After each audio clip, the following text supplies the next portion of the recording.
কি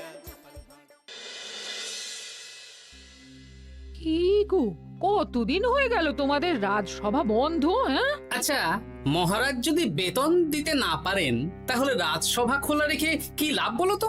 বলি বাড়িতে যা চাল আছে তাতে এক সপ্তাহের বেশি আর রান্না হবে না কিন্তু। হ্যাঁ, সেই জন্যই তো হিসেব করছি। বাড়িতে অপ্রয়োজনীয় যা যা জিনিসপত্র আছে সেসব বেচে দেব। আর বেচার মতো কিছুই নেই গো। দেখো, তুমি সব সময় আমার পরেই খাও, তাই আমাদের একটা করে থালা বাটি বেচে দিলে তো কোনো সমস্যা নেই গিন্নি। এই তোমার মাথা না কাজ করছে না। যাও বাইরে ঘুরে এসো, পারলে বাজার থেকে ধার করে হলেও একটু চাল নিয়ে এসো। দেখি যদি কোনো সহৃদয় ব্যক্তি চাল দেয়।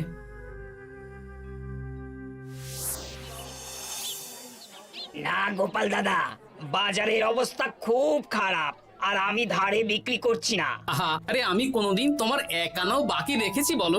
আমি বুঝতে পারছি গোপাল দাদা, কিন্তু আমিও নিরুপায়। গত মাসের বেতন এখনো পাইনি। মহারাজ অনির্দিষ্ট কালের জন্য রাজসভা বন্ধ রেখেছেন।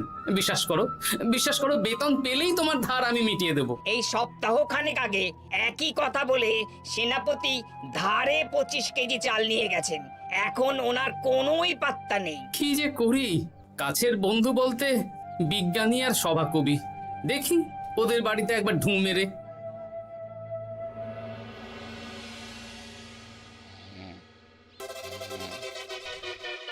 কৃষ্ণনগর কৃষ্ণনগর কৃষ্ণনগর শূন্য। হ্যাঁ, এবারে একটা মোহরও নেই। জাহাপানা সর্বনাশ হয়ে গেছে। কি হলো? পালে বাঘ পড়েছে নাকি? এই ঘুমের 12টা বাজিয়ে দিলে। জাহাপানা, এবারে কৃষ্ণনগর থেকে একটা মোহরও খাজনা আসেনি। হ্যাঁ, বলো কি? 1 মাস আগে বাৎসরিক খাজনা দেওয়ার শেষ দিন ছিল, কিন্তু এখনো একটা মোহরও খাজনা আসেনি। না জাহাপানা। পড়েছে এই বেগমের জন্য হীরের হার, হীরের কানের দুল, হীরের নাকছাবি বানাতে দিয়েছি। উজির, যা হোক করে কৃষ্ণনগর থেকে আমার খাজনা চাই চাই। তাহলে তো কৃষ্ণচন্দ্রকেই তলব করতে হবে। যা করার করো। বাবা, এই সময় তোমার শখ হয়েছে ময়না পোষা? আরে না না, আমি পুষিনি। একটা পশ্চিমের গ্রামে কদিন আগে ঘুরতে গিয়েছিলাম। আচ্ছা, ওখান থেকে নিয়ে এসেছো? না, তাও আনিনি, ছোলা খেতে দিয়েছিলাম। দেখি তারপর আমার পিছনে পিছনে উড়ে উড়ে চলে এসেছে। বাহ বাহ বাহ, এ তো ভালো কথা। বিয়ে তো করলে না, তাও একটা সঙ্গী জুটেছে। এ যে সে পাখি নয় গোপাল, এ ময়না কথা বলে, দেখবে। এই ময়না, বলো তো, গোপাল এসেছে। আরে বাস, বলো তো, গোপালের ভুঁড়ি আছে আমার নেই। বেশ বেশ বেশ। এ ভোরবেলা আমার কাছে আসে, সারাদিন আমার কাছে থাকে, আবার সন্ধে হলেই নিজের বাসায় নিজে নিজেই ফিরে যায়। বুদ্ধিমান পাখি। ওই গ্রামে শাখে শাখে ঝাঁকে ঝাঁকে ময়না। বেশ, বুঝলাম। তা বিজ্ঞানী, তোমার কাছে আমি আসলে একটা দরকারে এসেছি। বলো কি দরকার? আসলে ওই টানাটানির সংসার চলছে, বুঝলে। বাড়িতে চাল বাড়ন্ত, কদিন পরে হাঁড়ি চড়বে না। তুমি কিছু পয়সা ধার দিতে পারবে? আরে এমন করে বলছো কেন? আমার তো সংসার নেই, এত খরচও নেই। তুমি বাড়ি যাও, আমি 2 বস্তা চাল পাঠিয়ে দেব। ধন্যবাদ বিজ্ঞানী, তোমার মতো বন্ধু পাওয়া মুশকিল।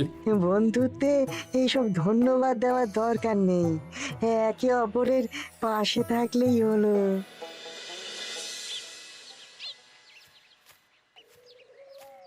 এ কি গো, খালি হাতে ঢুকছো যে?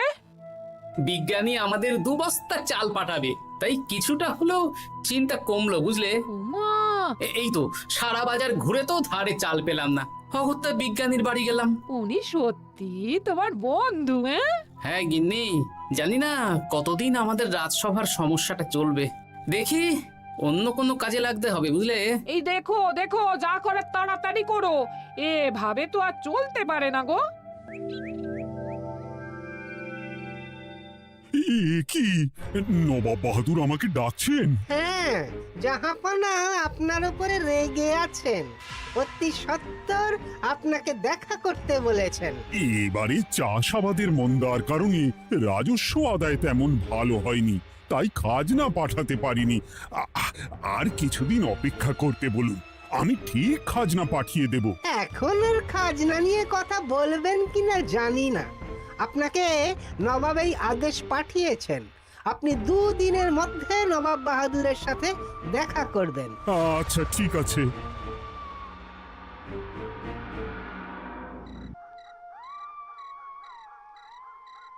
মহারাজ, এই বিপদের সময়ে আপনাকে একমাত্র একজনই সাহায্য করতে পারে, আর সে হলো গোপাল। আমি কোন মুখে গোপালকে ডাকবো বলো তো রানী? দীর্ঘদিন ওদের বেতন দিতে পারছি না। গোপাল এরকম স্বার্থপর মানুষই নয় যে নিজের কাজের সময় কাজী আর কাজ ফুরলে বাজি হয়ে যাবে। আপনি একবার বলেই দেখুন না। বেশ, তাহলে আগামীকাল সকালেই গোপালকে ডেকে পাঠাচ্ছি।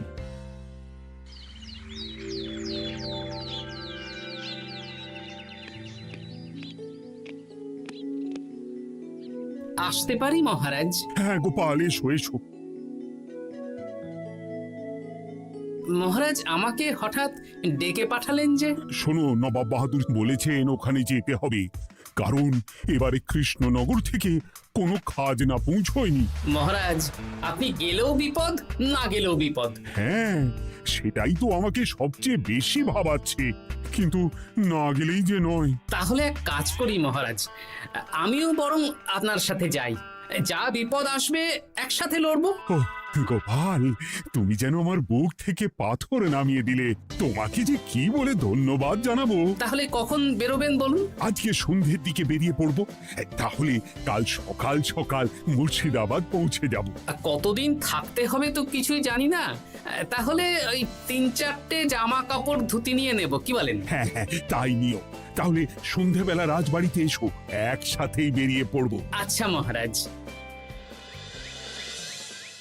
বলি, তোমার কি মুর্শিদাবাদে না গেলেই নয় গো? আমাকে তো যেতেই হবে গিন্নি। জানি নবাব বাহাদুর কিভাবে ছক করে কল করে, তুমি সাবধানে থেকো গো। দেখো, আমি যখন যাচ্ছি তখন নবাব বাহাদুরকে এবার সাবধানে থাকতে হবে। হ্যাঁ, ঠিক আছে, মাথা ঠান্ডা রাখবে, বেশি ওস্তাদি করতে যাবে না। এমনিতেই আমাদের অবস্থা এখন ভালো নয়। আরে তুমি অতিরিক্ত চিন্তা করো না তো গিন্নি। জাহাপনা, কন্যাগুলো কবে আসবে? এখনো 2-3 দিন সময় লাগবে বেগম। এত সময় লাগছে কেন জাহাপনা? দেশের কোণে কোণে খুঁজে সেরা সেরা হিরে দিয়ে বানানো হচ্ছে যে, সময় তো লাগবেই বেগম। তাহলে তো অনেক খরচ হচ্ছে। তাও হচ্ছে বটে, কিন্তু তোমার জন্য আমি সব করতে পারি। আমাদের মুর্শিদাবাদের হীরালালের হাতের কাজ দেশের সেরা। আপনি সত্যি আমাকে ভালোবাসেন, আমার জন্য এত খরচ করে গয়না বানিয়ে দিচ্ছেন। তুমি খরচ নিয়ে এত চিন্তা করো না। কৃষ্ণনগর থেকে এই বছর ভালো খাজনা প্রাপ্য ছিল, কিন্তু এখনো একটা কানাকড়িও আসেনি। তাহলে আপনার গয়না বানাতে যা খরচ হবে সব আপনার সিন্দুক থেকে দিয়ে দেবেন। না না না, কৃষ্ণনগর থেকেই আদায় করব, ওকে তলব করেছি। আচ্ছা, সহিস, গাড়ি ছাড়ো। যথাজ্ঞা মহারাজ। এই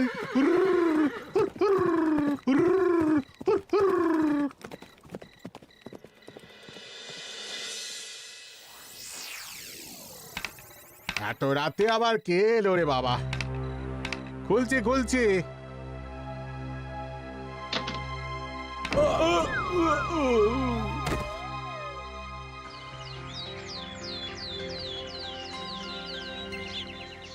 সর্বনাশ হয়ে গেছে জাহাপনা। কি হয়েছে হীরালাল? নবাব বাহাদুর, মহারাজ কৃষ্ণচন্দ্র আর গোপাল এসেছেন আপনার সাথে দেখা করতে। ওদের দরবারে আসতে বলো। হ্যাঁ, এবার বলো হীরালাল, কি হয়েছে? তোমার মাথায় পট্টি কেন? জাহাপানা, গত রাতে আমার সর্বস্ব লুট হয়ে গেছে। বলো কি হীরালাল, তোমার কাছেই তো বেগমের হীরের সব গয়নাগাটি বানাতে দিয়েছিলাম। হ্যাঁ জাহাপানা, সব গেছে। আমার মাথায় মেরে সব লুট করে নিয়ে গেছে। এবার আমি কি করব জাহাপানা?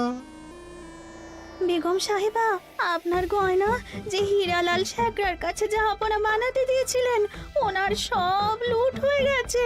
মানে? আমি এক্ষুনি নিজের কানে শুনে এলাম, এখন হীরালাল শেখরা এসেছে। আমি এক্ষুনি যাচ্ছি। কি করব জাহাপানা? আমার তো সব শেষ হয়ে গেল। আমি কোনো কথা শুনতে চাই না, আমার ওই হীরের গয়নাগুলো চাই। চাই বললেই তো পেয়ে যাবে না। এখন এই গয়না শুধু নয়, হীরালালের সব সোনা দানা চুরি হয়ে গেছে। সেগুলো খুঁজে পেতে হবে। বিগত কয়েক বছর আমার মুর্শিদাবাদে কোনো চুরি ডাকাতি হয়নি। প্রত্যেকটা গ্রামবাসী সুখে শান্তিতে আছে। বাইরের কোনো শত্রু আসারও সুযোগ নেই। গ্রামের সীমানায় দিন রাত প্রহরী থাকে। যদি এসেও থাকে, পালাতে পারবে না। এবারে তাহলে চোরটা কে বুঝবো কি করে? এসব সামান্য চোর ধরার কাজ আমার কাছে নস্যি। জাহাপনা, আপনি যদি কৃষ্ণনগরের এবছরের খাজনা মকুব করে দেন, তাহলে আমি চোর ধরার ক্ষেত্রে সাহায্য করতে পারি। ঠিক আছে কৃষ্ণচন্দ্র, তোমার এই গোপাল যদি চোর ধরে দিতে পারে, তাহলে এবছরের খাজনা মুকুব। আগে আমি ওই শেখরার সাথে একান্তে কিছু কথা বলতে চাই। বেশ, প্রহরী প্রহরী, তুমি গোপাল আর শেখরাকে একটা ঘরে নিয়ে যাও। আসুন। এবার আপনি চুরির ঘটনাটা বলুন। চুরি না, ডাকাতি। সে যাই হোক, বলুন বলুন। গতকাল রাতে, তারপর সকালে জ্ঞান ফিরে ঘরে গিয়ে দেখি সব ফাঁকা। আমার ঘরের সাথেই লাগোয়া দোকান। আচ্ছা, দেখুন, আমি আপনার কথা শুনে আর একটু আগের যা আলোচনা শুনলাম, তার থেকে মনে হচ্ছে এই চোর স্থানীয় চোর। কি করে বুঝলেন? কারণ বাইরের চোর হলে তো এত নিখুঁত কাজ করা সম্ভব নয়। চোর নিশ্চয়ই আপনাকে ব্যক্তিগতভাবে চেনে। হ্যাঁ, এবার মশাই আপনি বলুন তো, আপনার কোনো শত্রু আছে? না, শত্রু নেই তেমন। আমার সাথে কারো সম্পর্ক খারাপ নেই। আর আমাদের পাড়ায় সবাই ব্যবসায়ী, সবাই সম্ভ্রান্ত লোকজন। বেশ, তাহলে সব ব্যবসায়ীদেরকেই ডাকতে হবে। আমি নবাব বাহাদুরকে বলে দিচ্ছি, আপনি এখন আসুন। নবাব বাহাদুর, আপনি ওই গ্রামের সকল ব্যবসায়ীদের আপনার মহলে ডাকার ব্যবস্থা করুন। সবাই কিন্তু বেশ সম্ভ্রান্ত ব্যবসায়ী। সে হোক না, ওই গ্রামে তো সবাই ব্যবসায়ী, আর বাইরের কোনো লোক গ্রামে ঢোকেনি বা বাইরেও যায়নি। তাই যদি কেউ চোর থেকে থাকে, তাহলে ওই ব্যবসায়ীদের মধ্যেই আছে। বেশ, আমি সবাইকে আমার মহলে নিয়ে আসার ব্যবস্থা করছি। আর একটা ফাঁকা বড় ঘর চাই, যেখানে চোর ধরার পরীক্ষা হবে। আর সেই ঘরে আমাদের কৃষ্ণনগরের ঘোড়া চোর ধরবে। হ্যাঁ, ঘোড়া চোর ধরবে? হ্যাঁ, যে ঘোড়ার গাড়িতে আমরা এসেছি সেই ঘোড়া। যদি চোর না ধরতে পারো, তাহলে পুরো খাজনা তো গায়ের জোরে নেব, সাথে সাথে কৃষ্ণনগরটাও কেড়ে নেব। আমার উপর একটু ভরসা রাখুন নবাব বাহাদুর, আর যা বললাম করুন। বেশ, শুনুন, এই ঘরে আমার এক প্রিয় ঘোড়া আছে, আর সামনে একটা বালতিতে ছোলা সেদ্ধ রাখা আছে। আপনারা সকল ব্যবসায়ীগণ একে একে যাবেন, দরজা ভিতর থেকে বন্ধ করবেন, আর ঘোড়াকে এক মুঠো করে ছোলা খাইয়ে ফিরে আসবেন। তারপর কি বাড়ি চলে যাব? না, সবার ছোলা খাওয়ানো হয়ে গেলে আমি ঘোড়ার কাছে যাব, আর ঘোড়া কানে কানে আমাকে বলে দেবে কে চোর। তাহলে আর দেরি কেন? সবাই একে একে যাও।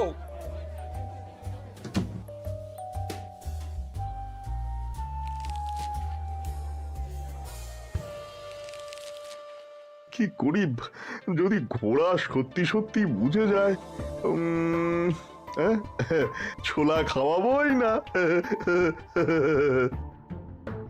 ব্যাস, ছোলা খাওয়ানো হয়ে গেল। এবার গোপাল বলো তো কে চোর? দাঁড়ান, ঘোড়ার মুখের কথা শুনে আসি। আমি বলে দিচ্ছি জাহাপানা, গোপাল এসব মশকরা করছে, সব মশকরা। ঘোড়া বলে দিয়েছে কে চোর। বলো গোপাল, কে চোর? তার আগে সকল ব্যবসায়ীর হাত দেখে আমি পরীক্ষা করতে চাই। সে দেখো, কিন্তু বলো কে চোর? দেখি দেখি না, দেখি আপনারটা। না, আপনিও না। না, আপনিও না।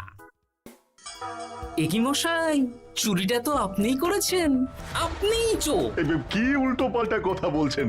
আমি চুরি করিনি। হ্যাঁ, আপনিই চুরি করেছেন, তাই ভয়ে ঘোড়াকে ছোলা খাওয়াননি। কারণ আমি ছোলার মধ্যে রান্নার হলুদ গুঁড়ো মিশিয়ে রেখেছিলাম, তাই যারা যারা ঘোড়াকে ছোলা খাইয়েছেন সবার হাতেই হলুদ রং লেগে আছে। শুধু ওর হাতে নেই। ভাই, শেষে তুই? তোর মনে মনে এত হিংসা? ভাই মানে? আরে ও তো আমার খুড়তো ভাই পান্নালাল, ওরও সোনা গয়নার ব্যবসা। ব্যাস, এবার তাহলে বলেই দিন পুরো ব্যাপারটা, কারণ এখান থেকে পালানোর কোনো পথ নেই। ভুল হয়ে গেছে না, আমার দাদা আমার থেকে অনেক বেশি রোজগার করত, তাই আমার মনে মনে হিংসে ছিল। তারপর বেগম সাহেব আর হীরের গয়না বানানোর এত বড় বায়না পেল, তাই হিংসা আরো বেড়ে গেল। আর তুই চুরি করলি? চুরির সব জিনিস কোথায় আছে? আমার বাড়িতেই আছে না।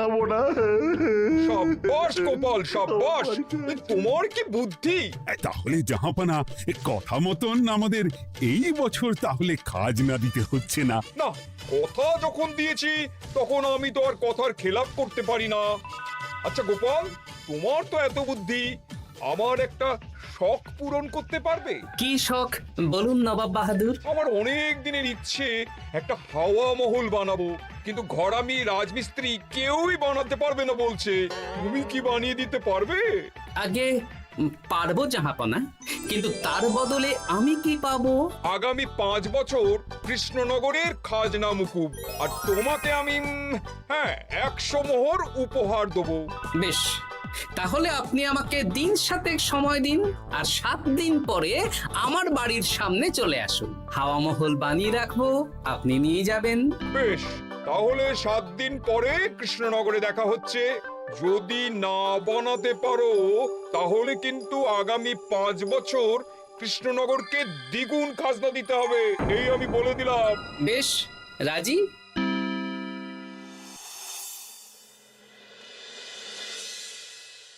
বেশ তো বড় মুখ করে বলে দিলে হাওয়া মহল বানাবে।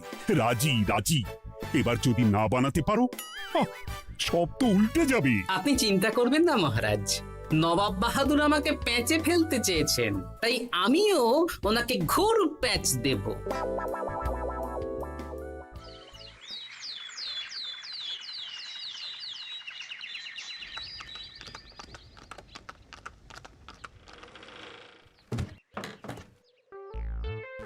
কি গোপাল, আরে কোথায় আমার হাওয়া মহল? 7 দিন হয়ে গেছে তো, তাই মহল দেখতে চলে এলাম। কাজ একদম শেষ পর্যায়ে, চলুন পশ্চিমের মাঠে চলুন। গিন্নি, তুমি মহারাজকে খবর দাও আর বলো পশ্চিমের মাঠে চলে আসতে। আরে তাড়াতাড়ি কর, তাড়াতাড়ি কর। ওই দেখুন, আপনার হাওয়া মহল তৈরি হয়ে গেছে। কই? ওপরে দেখুন। ওরে, নবাবের হাওয়া মহল বলে কথা, নিজ কথা হয়ে গেছে। এবার রং কর, রং কর। হাওয়া মহল রং করছি তো, এত তাড়া দিস না। আরে তাড়াতাড়ি কর, তাড়াতাড়ি কর। আরে এসব আবার কি? ময়না পাখি হাওয়া মহল তৈরি করছে? হ্যাঁ, হাওয়া মহল তো, তাই হাওয়াতেই তৈরি হচ্ছে। হাওয়া তো আর চোখে দেখা যায় না, আমি তৈরি করিয়ে দিয়েছি। এবার জাহাপানা আপনি নিয়ে যান। হয়ে গেল, এবারেও গোপাল দাও মেরে দিল। মানে আমি কি করে? সে তো জানি না জাহাপনা, আপনি বলেছিলেন হাওয়া মহল বানিয়ে দিতে হবে, আর আমি আপনার আবদার পূরণ করেছি।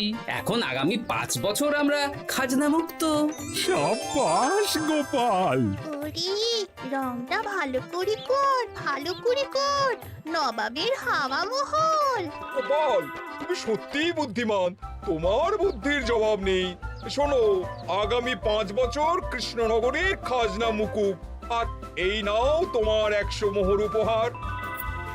এবার বলো তুমি এই অসম্ভবকে সম্ভব করলে কি করে? আমি বুঝতেই পেরেছিলাম আপনার মুর্শিদাবাদের চোর ধরার পরে আপনি আমাকে যখন হাওয়া মহল বানাতে বললেন তখন নিশ্চয়ই কোনো উদ্দেশ্য আছে, কারণ আপনি তো মন থেকে চাননি যে খাজনা না দিয়ে আমরা মুক্তি পাই। তাই গোপাল এই চালটা চাললো। যদিও আমি গোপালকে একটু সাহায্য করেছি। কিরকম সাহায্য? কদিন আগে আমি বিজ্ঞানীর ঘরে গিয়ে দেখি একটা ময়না হুবহু মানুষের মতন কথা বলছে, আর বিজ্ঞানী বলল এরকম অনেক ময়না পাখি আছে। ব্যাস এই এক সপ্তাহ ধরে আমি ময়নাগুলোকে বিভিন্ন বুলি শেখালাম, আর ওরা সেগুলোই বলে চলেছে। নয়, হ্যাঁ। ওরে রংটা ভালো করে কর, ভালো করে কর, নবাবের হাওয়া মহল। মহারাজ 100 মোহর আপনি রাখুন। আমাদের সব সভাসদদের এই মোহর থেকেই আপাতত বেতন দিয়ে রাজসভা শুরু করুন। ধন্যবাদ গোপাল, তোমাকে আমার সভাসদ পেয়ে আমরা সবাই ধন্য। আর বিজ্ঞানীকেও।